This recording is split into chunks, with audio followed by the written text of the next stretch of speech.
You got pretty much everything you were after tonight. You get a 40-point game from Giannis. Brook Lopez even drops 30. You're able to stifle Zion Williamson with Drew Holiday as the primary defender. Of course, Joe Ingles comes back and plays his first game. And then you get Marjon Beauchamp starting as well. I don't know what else you could want from a Milwaukee Bucks basketball game, but we're going to break down the Bucks win over the Pelicans right now.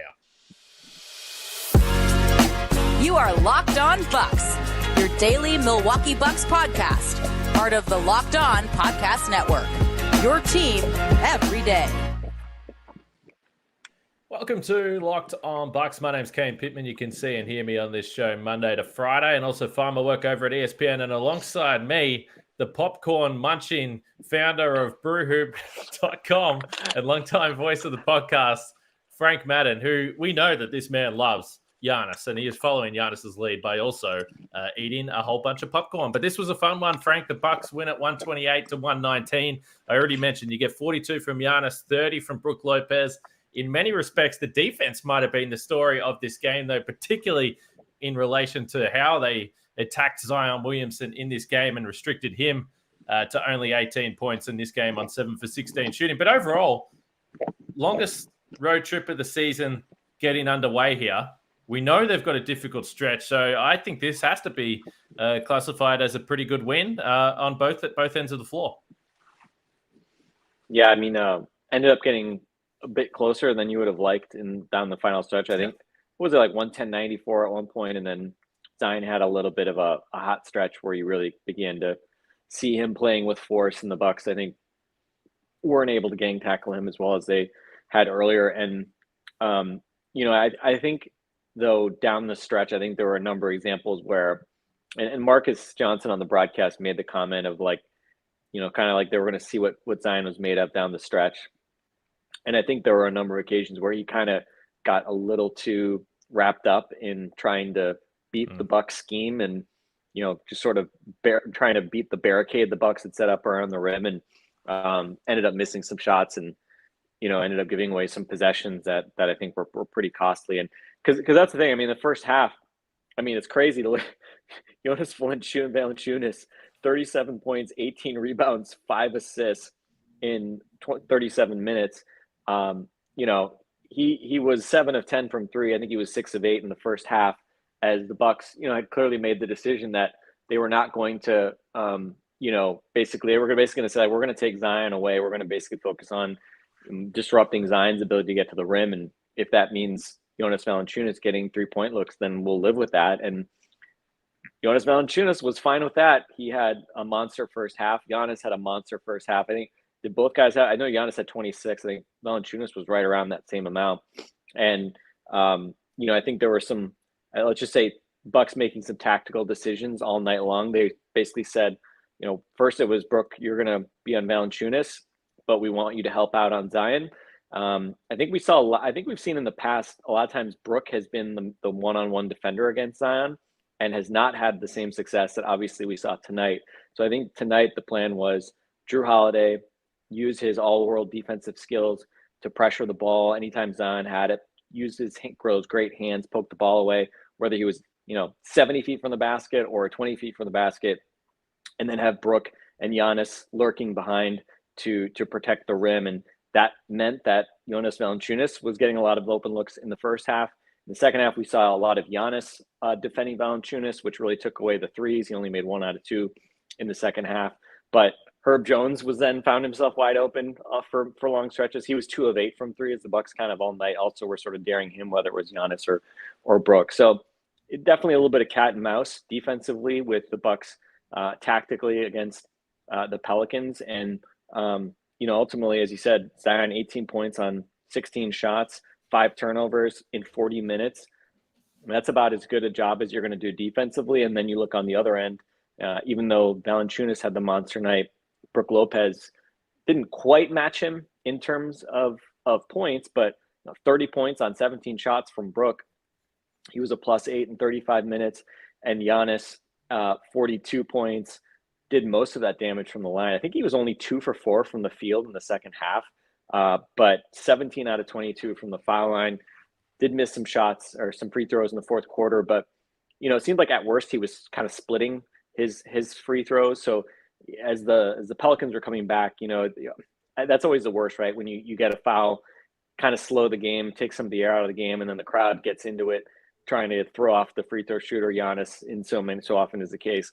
And if you miss two, it can be really deflating and energizing for the other team. And Giannis was at least able to avoid those types of situations as he just, really kind of picked and chose his way, attacking the rim, getting easy stuff in transition on his way to 42 points and let's just say a very nice bounce back from a few kind of off kilter games before he sat out the previous game over the weekend. So definitely a nice effort from Giannis. And Drew Holiday, though, I mean, this game gets down to a 3-point game, and Drew Holiday, you'd have to check the timestamp on it. Was it like a minute and a half or something like that?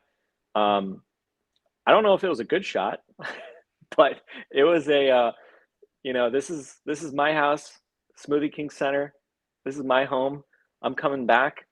I'm checking to make sure that, the new tenants are keeping everything in order. And, oh, by the way, I'm going to just shoot a little step back three early in the clock. I think it was pretty early in the clock. Buries that three to make it go from three to 6. Bucks get a stop. And then on the other end, you kind of wonder, were they going to try to run clock? Instead, Drew hits Brook Lopez in sort of a secondary transition type action, and Brook's able to go up strong and finish. I think it was over Valanciunas to get the lead back to 8. And from there, that was pretty much it. In a game that, as you said, I think is a really nice win. No Chris Middleton for the Bucks, no Brandon Ingram for the Pelicans. So both teams not at full strength, but this has been a really good Pelicans team this year. It's a really good crowd. And, we saw a week ago when the Bucks went against a really good young team that, probably looked at the Bucks in Memphis. Memphis, I think, looked at the Bucks and said, hey, we want to show these guys, supposedly one of the top 2 teams, we want to show them what we're made of. And they kicked the crap out of the Bucks. And I was a little curious, what were the Bucks going to look like tonight in a similar situation on the road against a really good young team that has some real physical type guys down low? And obviously a much better result today. And I thought the Bucks played, pretty consistently over 48 minutes, right? Obviously it wasn't the blowout it maybe could have been after they got that double-digit lead in the second half. But again, took care of business and a good way to start the road trip.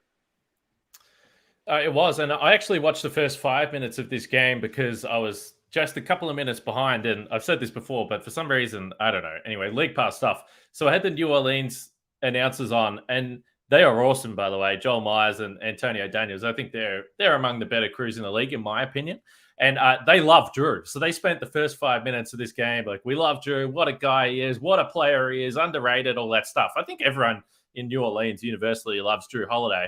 But then I did think, I want to listen to the call when he hits the dagger, because at that point, you're like, come on, man. We love you, but do not hit the dagger against us in this game. You're right. It was an absolutely huge shot.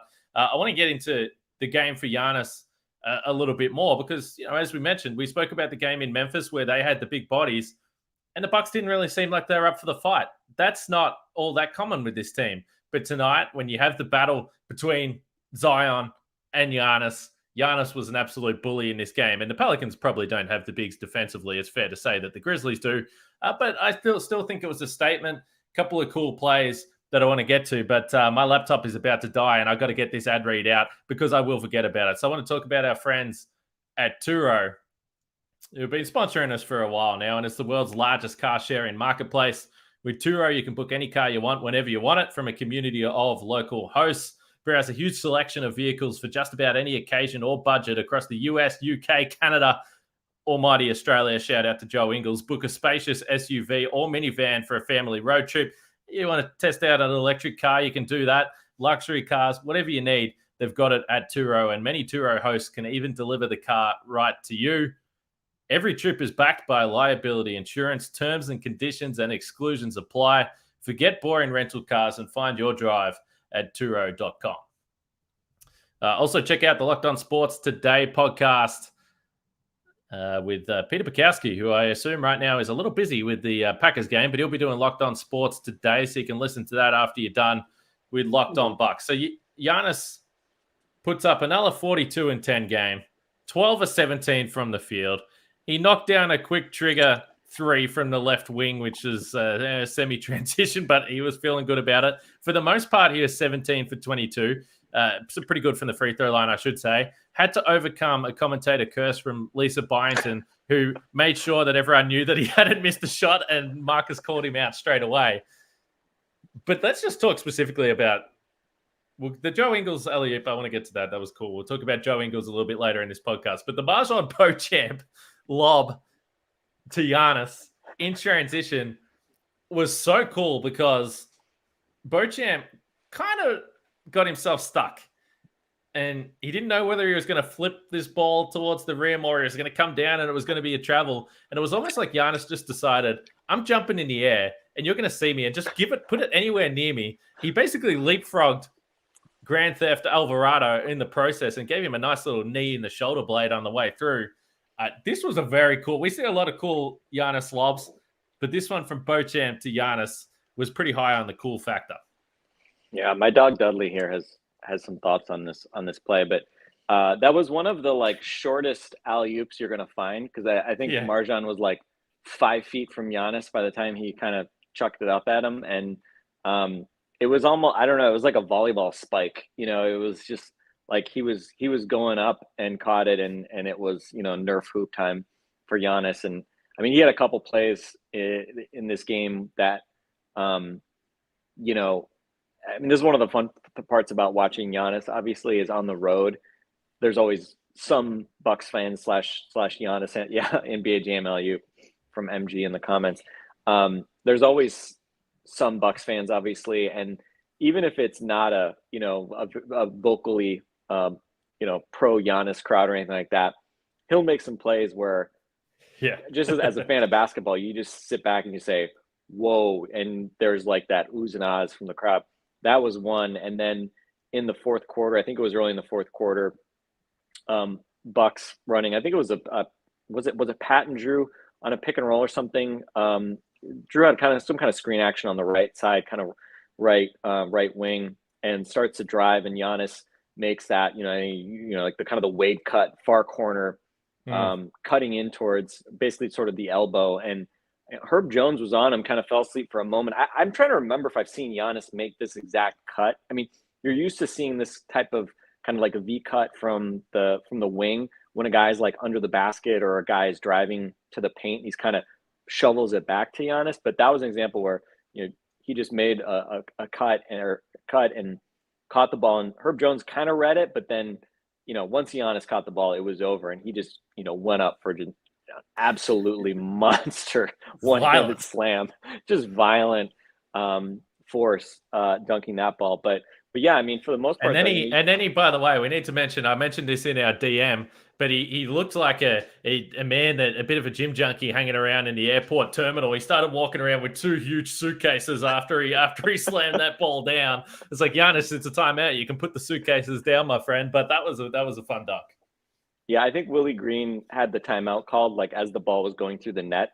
It was like an instant timeout as the Bucks were kind of, again, kind of getting a little bit of separation there at the start of the fourth quarter. So, yeah, I mean, obviously he has had some wobbles here over the past couple of weeks. He sits out the Saturday game against Utah, which, by the way, I was kind of bummed about.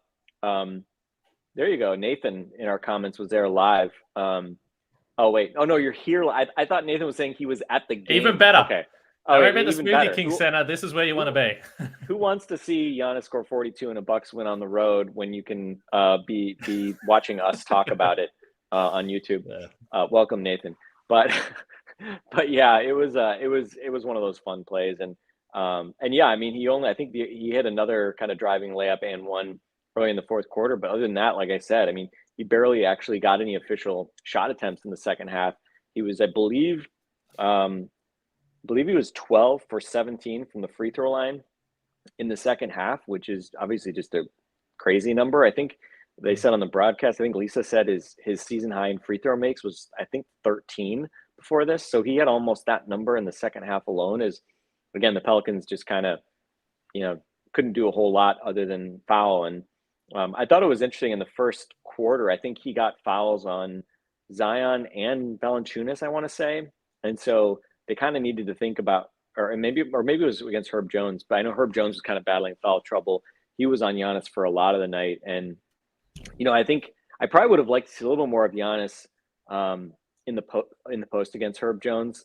There was a lot of Giannis kind of bringing the ball up, getting inverted screens, trying to drive, getting a screen from a little guy, and sometimes it was getting a screen from Brook as they were trying to get Zion isolated on Giannis, and it was just kind of hard because, again, given Giannis is not a threat to pull up and shoot in those screen situations, if you don't attack him right away, guys can usually kind of recover, and Herb Jones is very good at that. So yeah, I mean, again, even without getting many shots up, he still scores 26 in the first half, another 16 in the second half, and in the fourth quarter, 13 points. And again, I think he took like 2 or 3 shots from the field technically in the fourth quarter. He had that one kind of glory hunting 3 attempt in the last few minutes. That probably wasn't a good idea that he missed, but Bucks did get an offensive rebound.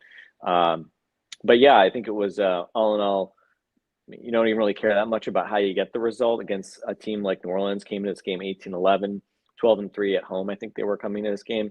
Any win will do, and obviously, in the end, 9-point win. Maybe I don't know if that's flattering or not, Kane, because it was comfortable for a long stretches of the game, and then the Pelicans did a nice job kind of battling back. CJ McCollum, who's really struggled early, ended up actually with 31 points on 24 shots, so he actually ended up having a nice game, nearly a triple-double. But they really had to ride those guys. I mean, CJ played 41 minutes. Zion played 40 minutes. I'm curious how many times Zion has played 40 minutes in a game, given his injury history. Valanciunas 37 minutes. So they definitely rode those guys really heavily. Willie Green, obviously, just you could tell he really wanted this win. And I imagine Zion probably by the end was probably getting pretty tired out as well, just given the amount of effort he was having to expend going against just the layer after layer of Bucks defense. Shout out to BOK, by the way, watching the show live from London. Great job, guys. Let's go Bucks. Shout out to everyone who's... It's late. I don't know what time it is in London. I've never been to London, one place I really want to go, but shout out to everyone. All the absolute sickos all over the world that like watching Locked On Bucks. We're at 160 people in with us live now, Frank. I believe that's a record. We've only been doing the lives for a couple of weeks here, but for one point in time, I believe that might be the high mark. So is this bad streaming etiquette that I'm like eating popcorn? I got Dudley here, my dog. Look at that! Look at that head on the knee. He's like, "Can you stop talking rubbish about Jared Dudley and look after the real Dudley?" All right, let's talk about Joe Ingles next. He gets a little popcorn for the effort. Okay. Well, he deserves it. Let's talk about Joe Ingles next, and then I want to ask about Marjon Beauchamp, who we've seen kind of break back into the rotation. There was some interesting stuff tonight, but first, let's talk about BetOnline.net, which is the number one source for sports betting info, stats, news, and analysis. If you want to see the NBA championship odds, you can do that at BetOnline.net. The Bucks 22-8, best record in the NBA, but there's also NFL. NHL and all the other sports, college bowl season is here now, so you can find it all at betonline.net. And also defensive player of the year. We've had some comments in the stream saying, is it possible that the Bucks could have 4 all defensive players with Drew, Brook, Giannis, and Javon Carter in this game? So get the defensive player of the year odds at betonline.net. Head to the website today or use your mobile device to learn more. That's BetOnline, where the game starts. All right, Frank, let's talk about Joe Ingles. Give me some credit. We're 18 and a half minutes into this podcast, and it's the first time that I've said that we're going to get into this in any great detail. I mean, he scored no points, so I mean, like, it's not like we demanded. It's not like he demanded attention. Let's just say tonight. It was his first game back, right? So a little rust for sure. Well, we did discuss the Beauchamp to Giannis lob, and I think that we have to consider the fact that was a selfish play from Marjon, because just minutes earlier, Joe Ingles in some pick and roll action that we've spoken about that we're excited to see. We've also discussed the fact that the Bucks don't exactly have the most accurate of passes sometimes when it comes to these lobs, but Joe Ingles right in the right place, nothing spectacular, business-like, just getting the job done with that lob to Giannis. That was probably the highlight tonight. He had a couple little pokeaways defensively, had some great open looks from 3 that just weren't able to knock down. He told Zora at halftime that he was just trying to catch up to the speed of the game a little bit. And he was kind of laughing with some of those open misses that he did have from 3. But overall, I think the 15 minutes is about where we thought it would be. We'll see if he is an every night player, depending on how he pulls up from this game. But overall, this is another key piece, Frank, that we wanted to see back in the lineup. And it was interesting because Beauchamp started. He played his 16 minutes and was decent. but George Hill picks up the DMPCD. Now, this is just, Middleton's got to come back in here, but it is going to be fascinating to see how this shakes out. Yeah, I mean, I think the bringing Grayson Allen back into the starting five, or not so much back in the starting five, but with Chris coming back, the fact that they've continued to start Grayson Allen. Shout out to Jake Madison from Locked On Pelicans, who jumped in and said, "You're dead to me, Kane." I can't even recover from that. Need to eat some more popcorn to get me back. Mate, get yourself composed. We've got Shawshank from India as well, mate. We are going global. So Grayson Allen was retained in the starting five when Chris Middleton comes back. Presumably that will be the case also when Chris returns here, hopefully this week. But interestingly, bringing and I've made the case previously why I thought maybe you keep Javon Carter in the starting five. You shield Drew from maybe cut some of the effort chasing small guards. I thought we saw tonight. Javon Carter was again a pest for much of the night. Interesting to see Javon Carter and Jose Alvarado, doing the Spider-Man meme probably to each other, just sort of pestering each other in the backcourt. But the upside of doing that is it gives you some flexibility. If you're bringing Javon off the bench, then he can be your primary backup point guard. Obviously, can be kind of seesawing back and forth with Drew. They'll play together some of the time. But, you don't have to play George Hill if you don't want to, or again, if you're just going to make him more of a, once or twice a week guy rather than playing every night type guy. And obviously that was the case tonight. We'll see how this evolves. I think, it's a little bit fanciful to assume that the Bucks are just going to go the rest of the regular season with everybody healthy. And, you're just going to have guys that you want to play every night, just being healthy scratches. So again, injuries are just going to continue to crop up, whether it's managing guys, managing minutes, giving guys random nights off, whatever it might be, or, hopefully not real or long-term injuries to anybody.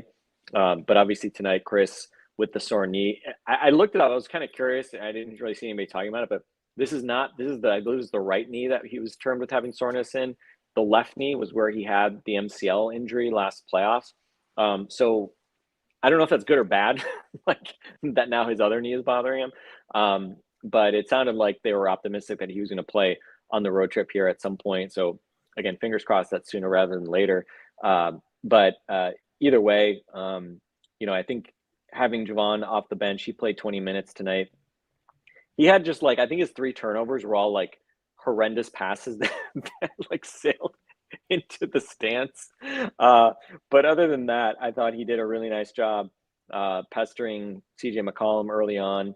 Obviously, McCollum eventually kind of found his rhythm, but I think he even had a block on CJ coming around his screen and getting a rear contest block. He had 3 steals, 3 assists, 8 points on 8 shots. So, a solid shift from Javon Carter. But then I think the interesting piece is, as you said, looking at the rest of the bench, Pat Connaughton plays 22 minutes, 11 points. I had not realized until a couple days ago, I had not looked at Pat's shooting numbers. He's been way off since he came back. He obviously is still finding his rhythm. So it was nice to see him knock down some shots tonight. And then, as you expect, Bobby Portis, 22 minutes. Bobby, a rare quiet night from Bobby. He's been awesome lately.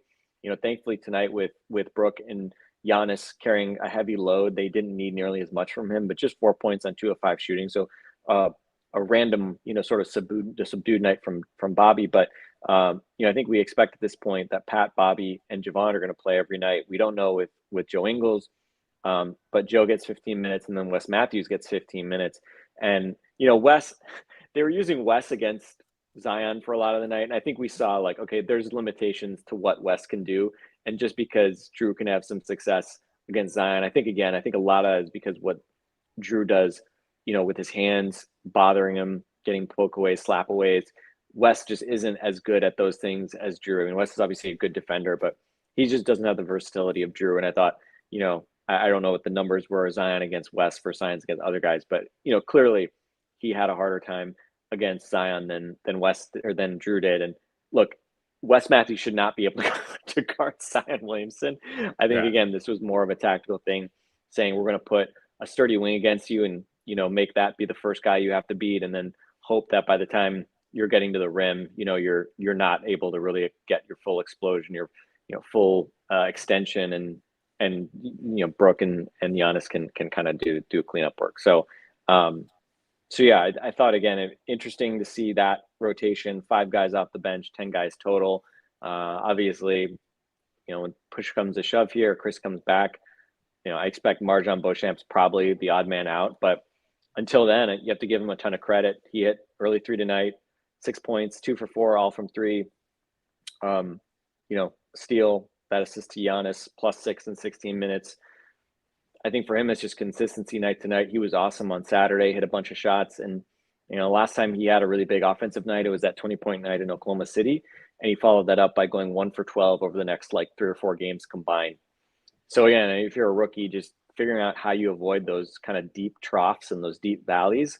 And, if you're not going to have a big night, hey, at least have a decent night, right? And especially in a game like this where Giannis is playing, obviously Drew is playing, Brook is having a big night. You're not looking for Marjon Beauchamp to take a bunch of shots, but just be decisive.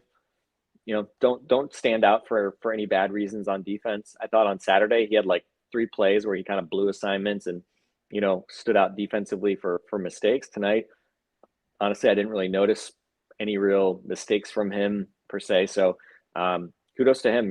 I think, again, just when you're being a young guy on a really good team, it's just about staying ready. You never know when guys are going to be injured, rested, whatever it might be. And he's played now 3 straight games, gotten real minutes, even a start tonight. And again, just part of his growth process. And we'll see how much we see him on the floor here as the Bucks hopefully get healthy. But either way, much rather have this situation where you're thinking, oh man, a good player's gonna have to sit on the bench, versus where we've been at different points this season where obviously the Bucks have really been stretched thin, and they're playing guys that you feel like, man, if only we could get 1 or 2 more guys healthy, and you feel a lot better about your depth. But yeah, good win, and some good contributions from all these guys. And as you said, as far as Joe Ingles go, that lob pass he had to Giannis was not a lot of guys make that pass. That was not like a clear-cut lob situation, and he threw that pass because he's a really good passer. And credit to Giannis, he was looking for it, even though it's the first time they've played together. And again, I'm confident he'll start to knock down certainly a decent number of threes, but obviously you hope that he'll be his career 40% 3-point shooter right off the bat. Maybe he will, maybe he won't. But hopefully he has better luck than most of the Bucks roster. It seems like most of the Bucks roster, half the guys have just been in a funk this year, not being able to hit shots consistently.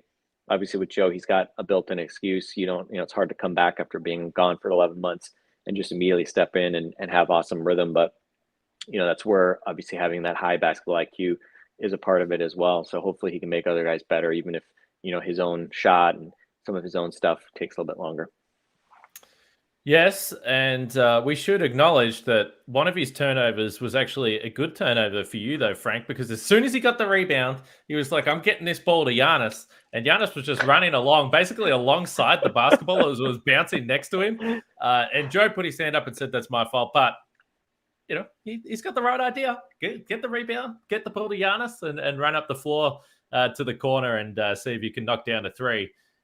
Interesting. We just need to average, Joe throwing the ball to Giannis before he's even looking, versus Javon Carter dribbling the ball up way too long and only giving the ball to Giannis late. If we just find that happy medium, then we're gonna be in a good spot. That's exactly right. And so just noticing that Hill was out of the rotation tonight, and who knows if it's a one-night thing. And you said in a perfect world, everyone plays. That would be fantastic. But you get 31 minutes combined between Wes and Beauchamp. There's Middleton's minutes probably there.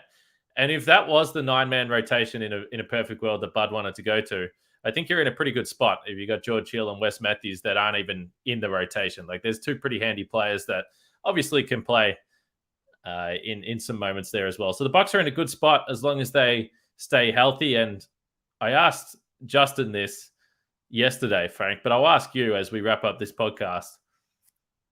I was thinking about it, looking at the stand-ins, and the Bucks are 22-8. And I was thinking about, you always remember the podcasts, that the losing podcast for some reason. So I remember the Rockets game doing a podcast, doing the Memphis Grizzlies game, which was obviously a disaster. But overall, they're 22-8. It's the best record in the NBA. It doesn't necessarily feel like a lot has gone right for the Bucks so far this season. And I always just think back to the years where it's like, geez, can the Bucks get over 500? Oh, they're 2 games over 500. This is the greatest season of all time. And now they're just not necessarily firing on close to all cylinders. 14 games over 500 and best record in the NBA. Are you surprised that they've been able to work through everything they've worked through to get to this record? I mean, I'm definitely surprised that they have the best record in the NBA. I mean, the Celtics have really hit a rough patch. They lose twice to the Orlando Magic at home over the weekend, which, by the way, we can get to this here at the end. Amazing sports weekend for me personally. Being the diehard Messi fan, I see Argentina win a World Cup on Sunday. The Celtics just dropping games at home to the Orlando Magic. The Bucks win this game on Saturday night, resting Chris and Giannis. Fun win over the Utah Jazz. And then tonight we got the double Bucks Packers evening double dip victories. It's been a pretty fun little stretch. And I mean, for the Bucks to be atop the Eastern Conference, do I expect them to hold that over the course of a full season? No, I think, second seed feels like probably the most likely place that they're going to land. But Boston's gotten healthy here in the last week, and that hasn't seemed to kind of magically fix anything for them too. I think, as we've seen with Chris, and now we'll see with Joe Ingles as well, guys don't typically just show up and immediately get back to exactly where they were previously. So the season is long. We're a little over a third of our way through the season.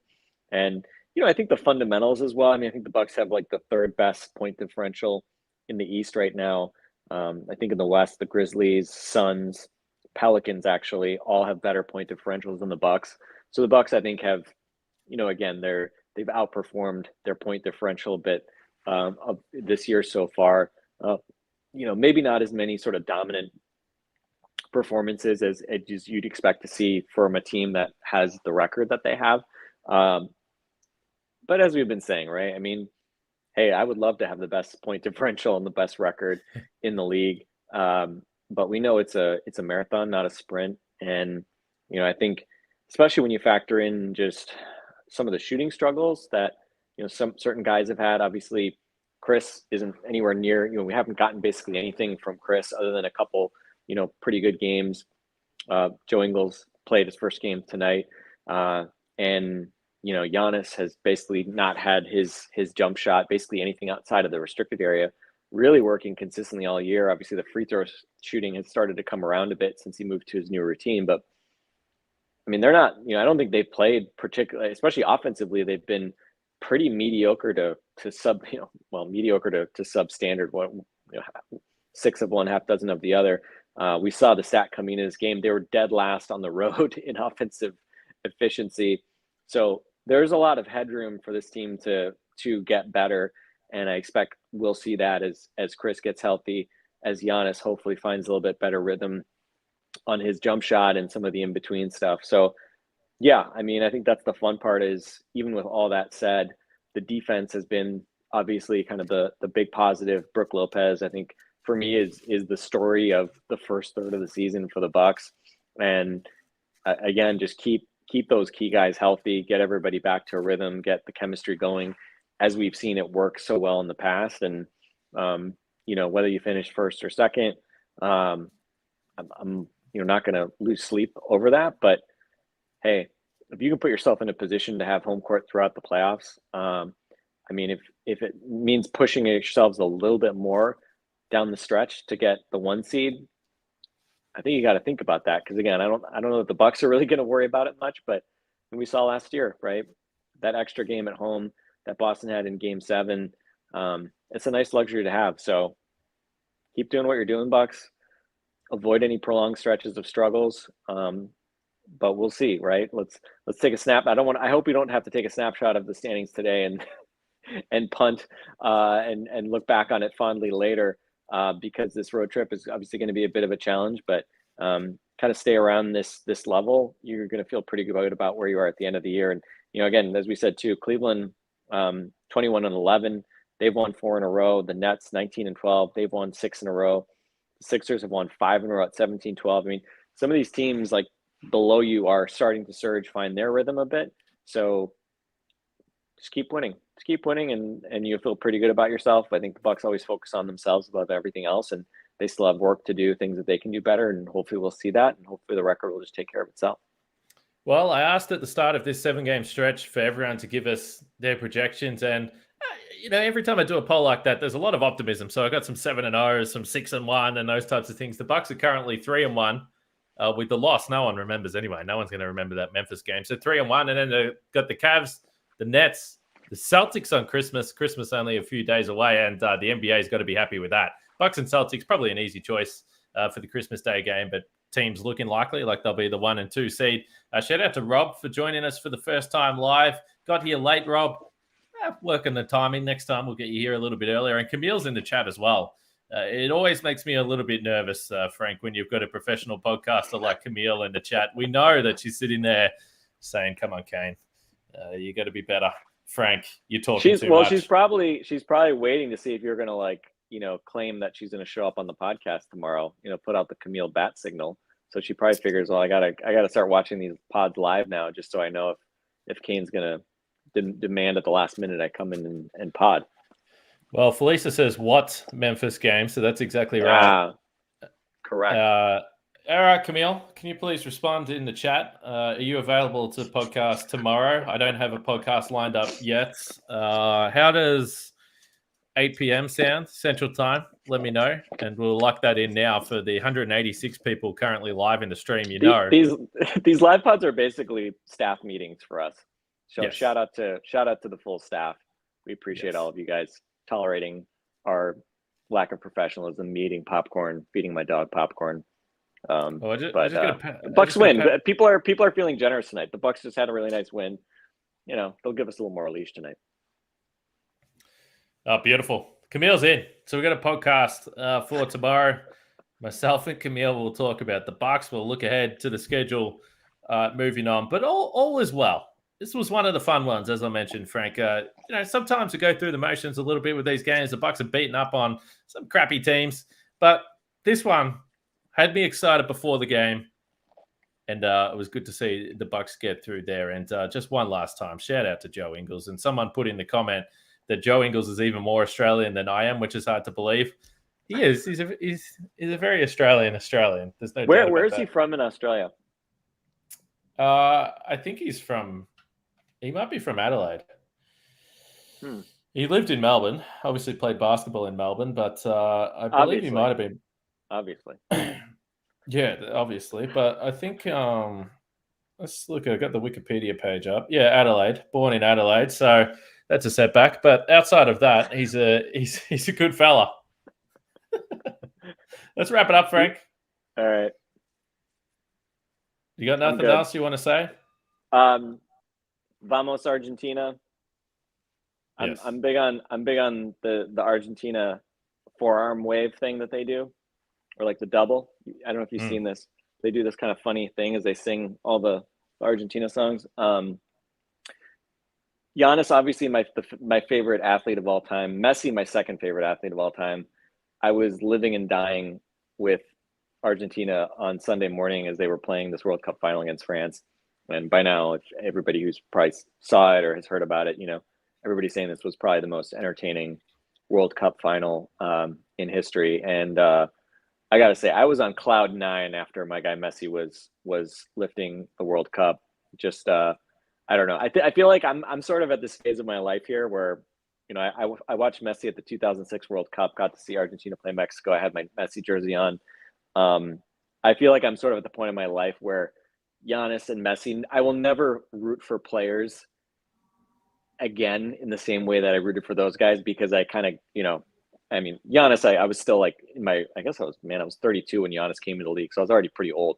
But with Messi, I was, early to mid 20s.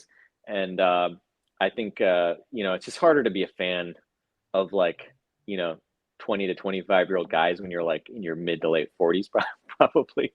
So that plus the fact that those guys are just like generational we're never going to see a guy like Giannis in Milwaukee again. We may never see a guy like that, period, in on planet Earth play basketball the way Giannis does. And Messi for me is the greatest of all time, World Cup or not.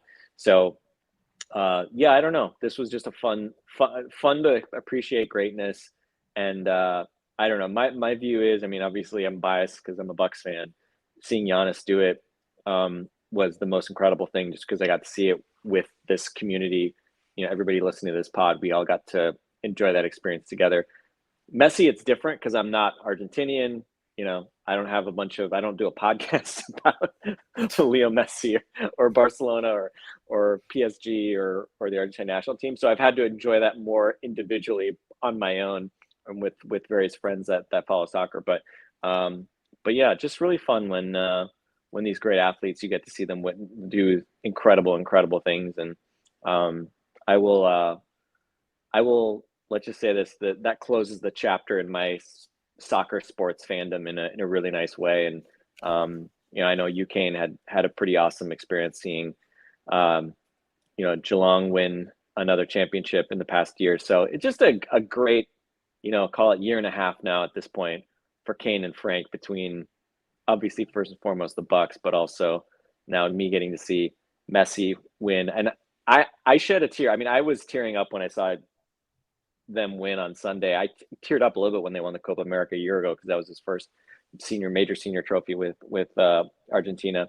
But yeah, man, just sports are dumb. They don't matter, but sometimes they do. And you know, look here, 200 people on the live stream hearing us talk about a random professional basketball game. That's pretty cool, and speaks to the power of community, the power of sports. So shout out to everybody. And I think I managed to drag this pod on, as usual, another 6-7 minutes longer than it needs to be, but so it goes. Well, the good news is that nobody was less enthralled in the Messi chat than me. So everyone else was at least. Did you watch a minute of World Cup soccer? No. What time was the game on?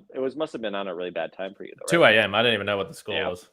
I know Argentina won, because I tell you why I know Argentina won, because they set down a challenge to the Deer District, because the celebrations in the streets in Argentina made the Deer District look like a pissy little house party. So when the Bucks win the title this year, you're going to get millions and millions of people on the streets in Milwaukee. So that's the challenge. I'll be there. I'll be in the Did you see the drone footage? Did you see the drone footage of Buenos Aires? I mean, yeah, just it honestly looked like a video game. It looked like a video game, like what the FIFA guys would come up with for the video game after you win a world championship with our World Cup with Argentina. Just millions of people must have, I mean, hundreds of thousands. I don't know how many it was, but in the center square on this obelisk in downtown Buenos Aires, and just really cool. And again, I think, you know, I mean, we've obviously talked about it in terms of like the basketball, whether it's Eurobasket, the World Cup, the Olympic basketball tournament.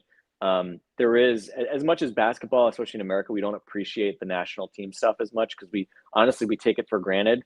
But in a sport like soccer, where, you know, there isn't any team that just goes out and wins, you know, 3/4, 80% of the gold medals, to win any tournament, you know, World Cup, Euros, Copa America, whatever it might be, is really special. And, you know, the fact that these World Cups only happen once every 4 years.